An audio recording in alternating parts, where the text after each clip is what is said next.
पुणे विसर्जन मिरवणुकीतील महिला पत्रकार विनयभंग प्रकरण आणि या प्रकरणी महिला पत्रकाराचा विनयभंग करणारे दोघे अटकेत आहेत। ढोल ताशा पथकातील दोघांनी हे गैरवर्तन केलं होतं। महिला पत्रकारासोबत असणाऱ्यालाही या ठिकाणी मारहाण करण्यात आलेली होती। फरसखाना पोलीस स्टेशनला गुन्हा दाखल आहे। दिवशी 6 तारखेला फरसखाना पोलीस स्टेशनच्या हद्दीमध्ये एक महिला पत्रकार होती।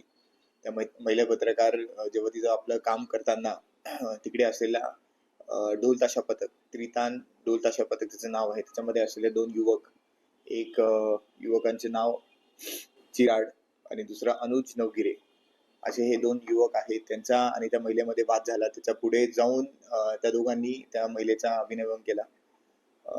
ही अशी पुणे त्यांची घटना घडली। त्याच्यानंतर ती महिलांनी येऊन पोलीस स्टेशनमध्ये फिर्याद दाखल केली। ताबडतोबीने फिर्याद दाखल झाल्यानंतरच पोलिसांनी त्या 2 युवकाला डिटेन केलं आणि त्याच्यानंतर अरेस्ट केलं। लोकशाही मराठी ऐका, पहा, जागरूक रहा।